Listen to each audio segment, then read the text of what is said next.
Hi, I'm Madison and welcome back to my channel. Today I have every single book that I rated 5 stars in 2022. So, I read 157 books in 2022, give or take a couple, I think. And I'm going to be talking to you guys about today every single book that I rated 5 stars. I'm not going to go super into detail. It's just basically going to be me running through every single book that I gave 5 stars and giving you a little tidbit on them as to why I loved them so much. And yeah, I mean, I haven't even looked to see every single book I rated 5 stars this year, to be quite honest with you. So we're gonna find out together. Okay, so we actually started off 2022 with a 5-star read. My very first book that I read 2022 was Daughter of the Moon Goddess by Su Lin Tan, and I gave it a 5 out of 5 stars. It was actually one of my only fantasy books that I read last year that I gave 5 out of 5 stars to, so that actually says a lot about this book. I had so much fun reading this. It is, in my opinion, like a new adult fantasy, which is really cool. Nothing spicy happens within it, but it kind of borders on YA and adult, so I definitely recommend this because for me to give a fantasy book 5 stars nowadays is huge praise. We then have the Kingmaker series by Sophie Lark. I rated The Rebel, The Bully, and The Spy 5 out of 5 stars. This is books 2, 3, and 4 in the Kingmaker series. I will say out of all 3 of these, The Bully was my absolute favorite and one of my top 10 of 2022. It was absolutely phenomenal. This is a mafia romance series and it is set at Kingmaker University, which is the university that the mafia send their children to basically learn like university mafia knowledge. So it's really cool. We've got the heirs, the enforcers, the accountants. It's a really, really fun series and I definitely recommend it. And if you want to learn more about Sophie Lark, I have an entire video that is basically like an introduction to her, so you can actually learn how to read her books in order and kind of just embrace the whole mafia romance love. Oh my god! All Roads Lead Here by Mariana Zapata. I forgot that I read that in that should have been in my top 10 of 2022. I'm such a dumbass that I did not include that in my top 10. Oh my god, All Roads Lead Here was an absolutely amazing book. It was my very first Mariana Zapata book and I loved the ever-loving shit out of it. It is a small town, single parent, grumpy sunshine romance. It is everything you could ever want from it. I was so afraid to read this because I'd heard that Mariana Zapata was really, really slow burn and I thought, oh, well, there's no way I'm gonna like that. First off, it is, there's nothing, they don't even kiss until the 80% mark and they don't have sex until the 90% mark. But A, it was a very, very well done sex scene when it did happen. And B, I didn't even care. It was just freaking phenomenal. If you're gonna read one Mariana Zapata, definitely check this one out. Then we have the Mindfuck series by St. Abbey. This was so great.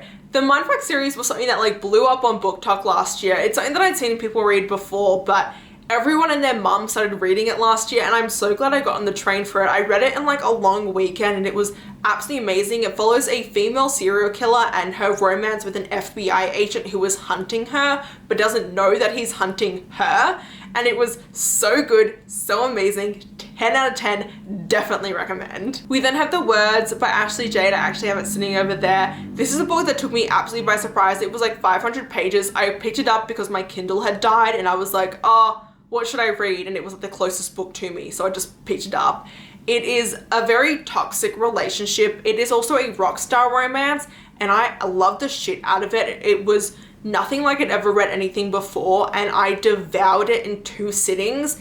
It also made me realize that I don't hate rockstar romances. I had actively avoided them for years thinking that I didn't like them and then I read this book and was like, oh shit, I'm wrong. So that tells you a lot. We then have The Sweet Verse by Catherine Moon. So I read Baby Late Night Howlers, Lol and the Millionaires Part 1 and Part 2, all of which were 5 stars. My first time reading Omegaverse. I love the shit out of these. If you have never read Omegaverse before, please read these. Baby is where you should start and it is absolutely phenomenal. And if you have no idea what Omegaverse is, I do have an introduction to Omegaverse video which can be very helpful if you don't know the terminology or anything about Omegaverse in general. I do think it's very helpful, so please you check that out. I also reread House of Earth and Blood and I read House of Sky and Breath, which is Crescent City 1 and 2 by Sarah J Maas, both of which are 5 stars. Are we surprised?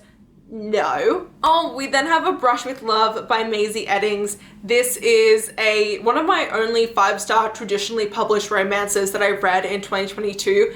I love the ever-loving shit out of it. It was so cute. It is a dentist romance. It is super cute, super quirky. It's also steamy as well, which I wasn't expecting, so I definitely recommend this one. Then we have Return to Us by Corinne Michaels. Of course, I always give Corinne like a 4 or 5 stars for her books. Return to Us is the first book in her Willow Creek Valley series. It is a second chance romance. It hits you right in the feels, and so it follows this woman who is a flight attendant who was just in a plane crash, and she ends up going back to her hometown to do physical rehab, and also because she has some neurological damage from the plane crash as well, and she ends up reconnecting with her first love, and he's currently a single dad, and it is their romance, and I loved it. It had me in all the feels. If you're looking for a small town romance author, definitely check out Corinne. We then had The Fall Leaf by ლიᴏᴏ. This is a super steamy and smutty, like 90-page novella that is set on St. Patrick's Day. It is a best friends to lovers romance, and it has primal play. It was my first time reading primal play, and I love the shit out of it. It's how I learned that I like primal play. Now whenever I see a book that has it, I'm like, download, buy, please read. I then read The Wildflowers Duet by Macaulay Smeltzer, which is The Confidence of Wildflowers and The Resurrection of Wildflowers. This is another small town romance duet that took me completely by surprise. I'd never read from Macaulay before, and this is what cemented her as like an author by author for me. This duet does have a lot of triggering content, so please do check out the trigger warnings beforehand. If you read any trigger warnings for death of a loved one, which is a huge trigger in this, and also the main character was sexually assaulted by her father when she was a child. Her father is now dead, so he is not present, but she still deals with a lot of PTSD from that and nightmares. But it is an age gap romance. She is 18 years old, and she is the nanny for her new next door neighbor, who is his 31-year-old single dad, and it is her romance with him.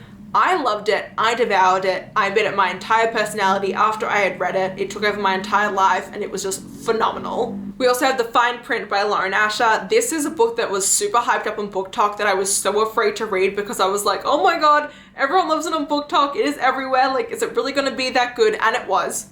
It was amazing. It is the ultimate grumpy sunshine book. It makes you feel so good about yourself. It was just pure serotonin. I was smiling and laughing the whole time I was reading it. It is basically like adult smutty Disneyland. So if that at all appeals to you, please check it out. We have Pack Origin, which is a prequel novella to the blissful Omegaverse. It is like 60 pages. I read it. I loved it. Give it 5 stars. Not much else to say. We then had The Marriage Effect by Carla Sorensen. This is book 3 in the Washington Wolves football romance series. Oh, it was so good. This is a marriage and convenience romance. It is grumpy sunshine, and I loved the shit out of it. It is one of my favorite marriage and convenience romances I have ever read. It is also such an amazing sport romance as well, because the guy is the guardian of his 4 younger siblings, and the girl is an ex-supermodel who needs to get married in order to inherit like part of her will, and it is so good. I loved it. If you have not read the Washington Wolves series by Carla Sorensen, you 100% need to do that. We then have Omega's Obsession by Sarah Blue. This is book 2 in her Heat Haven series.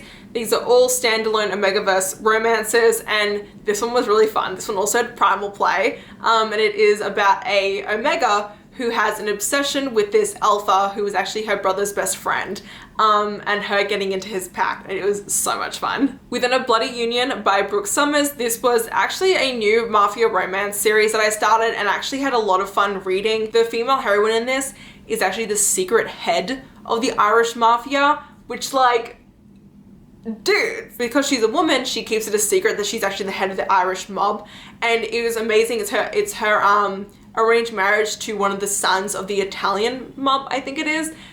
I love to death. On their wedding day, someone comes to come murder them, and she ends up murdering the people who come to come murder them, and he's like, what? And it was so good. Definitely recommend it. It took me completely by surprise. I definitely need to actually continue on this series, to be quite honest with you, now that I think about it. Oh, I gave Priest 4.5 out of 5 stars. I thought I'd give that a 5 out of 5 stars. Why did I give it 4.5? I don't know, but I really enjoyed Priest, so I'm actually kind of surprised. I didn't realize that. Then we have the Hades Quartet by Tate James. Overall, gave the series a 5 out of 5 stars. I didn't love it as much, quite honestly, as the Madison Kate Quartet, but I still really enjoyed it. Honestly, I just love the shit out of Gumdrop and Zed. They were just amazing. I love them to death. They were just my absolute life. I love Gumdrop. Gumdrop was everything. that probably makes no sense to you if you have not read the series, but if you have read it, you 100% know what I'm saying when I say I love Gumdrop with my whole ass. We then have A Strange and Stubborn Endurance by Foz Meadows. This is another fantasy book that I read in 2022 that I gave 5 stars to, one of only like 3 fantasies that I gave 5 stars to in 2022, and so definitely recommend it. It is a male adult fantasy romance, and it was absolutely phenomenal. I loved how much it really focuses on like the politics of that world. It was really cool, really unique, and I had an absolute blast reading it. We then have Protector's Promise by Sarah Blue, which is book 3 in the Heat Haven Omegaverse. This one is a MF romance only, so it's actually not like an entire pack romance for an Omegaverse, which is super unique and what really stood out to me. It's also a bodyguard romance too, so I do recommend it. We then have the entire Plated Prisoner series by Raven Kennedy, one of my all-time favorite series of all time now. One of the best fantasy romance series that I have ever read. It is definitely up there. If you loved Sarah J Maas, please check out Raven Kennedy's Plated Prisoner series. It will take you completely by surprise. The series at its core is a King Midas reimagining following Oren, who was turned to gold, and so she's a gold human person. And she ends up getting captured by King Midas's enemies, and the series goes forth from there. It is not smutty until book 3 in the series, so it is definitely a slow burn, but it is so phenomenal, and Oren's journey is very much like Aelin's in Throne of Glass, so I do recommend. Oh, then we have The Pool Boy by Nikki Sloan, one of the best spicy romances I read in 2022. It is an age gap, smutty romance. Erica is a 42-year-old divorced woman who ends up falling in love with her 20-something-year-old pool boy, who is actually also her best friend's son. It was amazing. 10 out of 10 would recommend. It was the hottest book I've read in ages. Oh, and then I read The Love Hypothesis. Everyone knows what The Love Hypothesis is, but I read that finally last year because I was so afraid to read it because everyone had read it and I was like, oh, really like it. I did really like it. It was definitely worth it. Oh, we have Lizzie Blake's The Best Mistake, which is book 2 in the Brush with Love series by Maisie Eddings. This was an accidental pregnancy romance and I actually enjoyed it. And I normally don't like accidental pregnancies. Also, the hero in this was Australian and I was very much like, oh, will it be good? And the Aussie representation was actually very good. We have The Dark King by Gina L. Maxwell. Imagine you took Akratar with Shadowhunters and 50 Shades of Grey and turned it into a book. That is what The Dark King is. I was genuinely surprised by how much I absolutely adored it, and I cannot wait for the next book in this series. It was very good. We have Help Me Remember by Corinne Michaels. This is book 1 in her Rose Canyon series. This is an amnesia romance, and I normally hate amnesia romances, and I loved this book. Now that is saying a lot for me to say that, because normally I'm like not about it. Like, I see amnesia and I'm like, no, not happening. But I read this and I loved it. The main girl gets amnesia after her brother is murdered, and she's the only eyewitness for the murder. The only problem is that she now has amnesia and can't remember it. At the same time, not only can she not remember the murder, she can't remember the last 3 years of her life, which includes her secret romance with her dead brother's best friend, who was actually her fiance, but she doesn't remember that she's his fiance, and he has no one else to talk about because no one knows that they were even together. Oh my god, it was so angsty. So angsty. I forgot I gave these 5 stars. Riding the Headless Horseman, I gave 5 stars. This is a Headless Horseman Halloween erotica novel. And then we have Squeak by Vera Valentine, which is a balloon animal Omegaverse. If you're at all interested in either of those, check out my Halloween smut vlog. Oh, I gave 5 stars to A Diary of Blood by S.T. Gibson. This is a series of letters written by Dracula's wife, and they are so beautiful. It is absolutely such like an amazing story. I had never read anything like it. It is the perfect gothic vampire romance you will ever read. 10 out of 10, check it out. Even if you think it's something that you wouldn't normally read, it is one of my favorite pieces of literature that I have ever read. It is just so beautifully and hauntingly written. You can't read it and not love it, quite honestly. We have Bloodshed by Molly Doyle. This was the full-length novel continuation to Scream for Us, which was a erotica Halloween novella that came out in 2021. This is the full-length novel for 2022, which actually continues on the story. It deals with kind of like secret societies and cults and stalking and dark romance, why choose vibes. So if you like that, check it out. I then read The Cat and Mouse duet and ᴛɪþᴏᴏᴅ by H.D. Carlton. You all know that I love the shit out of this series. It is one of my favorite dark romance series that I have ever read.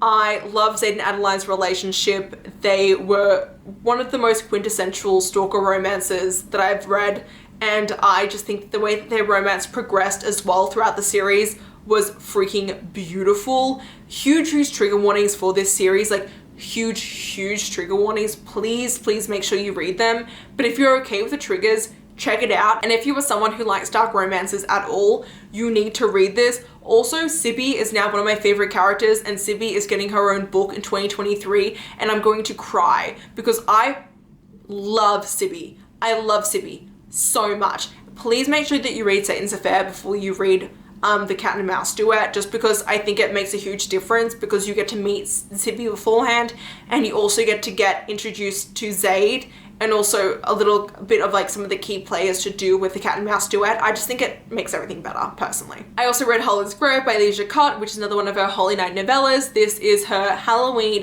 erotica novella, and it takes place as like a sexy version of like Clue, which is like a murder mystery party, which is like really fun. We then have Find Me by Ashley Rostek. This is a new adult why choose romance. This I loved. I was in a reading slump when I picked this up, and it fixed my reading slump. I was so happy for it.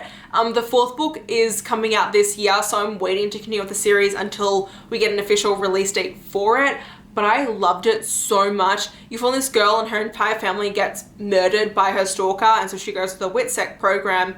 And then a year after she's been in hiding, she finally comes back to the US so that she can actually complete her senior year of high school. So she's actually like 19 in the book, and she moves next door to these 4 hot brothers, and it's her romance with them. We have Tangled in Tinsel by Trilina Pucci. This is a why choose Christmas smutty novella. 10 out of 10 if you're looking for a spicy Christmas book. This is the one you need to read. Best spicy Christmas book ever. Hands down. So good. We then have Midnight Kisses by Janine Benedict. This is a new adult college sport romance. I love this one so much because of the fact that it feels like an actual genuine college romance. I feel like a lot of times when you read new adult romances, either the characters feel very immature, very young, or the things that they're doing in college don't feel very realistic. When I read this book, it literally felt like my own time in college. Like everything that Greta was doing, everything that Greta experienced, and everything like that really mimicked my own college experience, and because of how legitimate it really felt, it stood out to me so much.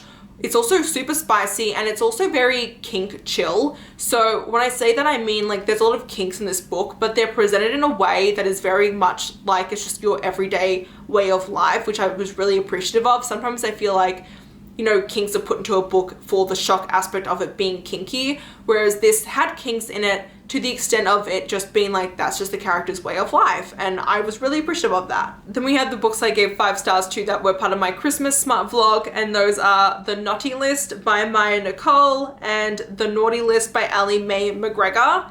Did I give 5 stars to Santa's Candy Cane?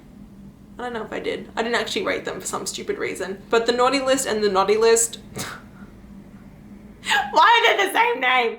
I gave these both 5 stars. Amazing smutty Christmas novellas if you're looking for one. And the last 2 books that I gave 5 stars to in 2022, one of which was Ninth House by Leigh Bardugo, which I did a reread of so I could read Hellbent. And then the last book that I gave 5 stars to in 2022 was Losers by Harley LaRue. And this was book 1 of the Losers duet. I love the shit out of this. One of my favorite books that I read in 2022. And the second book is one of my favorite books that I've read so far in 2023. It is a dark polyamorous romance. It is poly, it is not why choose, in case anyone was wondering. And it is about it takes place after The Dare by Harley LaRue, which was a Halloween erotica novella that came out in 2021. But this is the full-length duet following the 5 of them 2 years after the novella. And it follows Jessica, who was the popular girl in high school, and Manson, Jason, Vincent, and Lucas, who were the 4 losers in high school, and her entering into a submissive bargain with them. When her car breaks down and her engine dies, she ends up getting her engine fixed by Manson and Lucas, but she can't pay to fix it. And so she ends up becoming their submissive for a month to pay back the costs. And it is very, very fun. 10 out of 10 would recommend.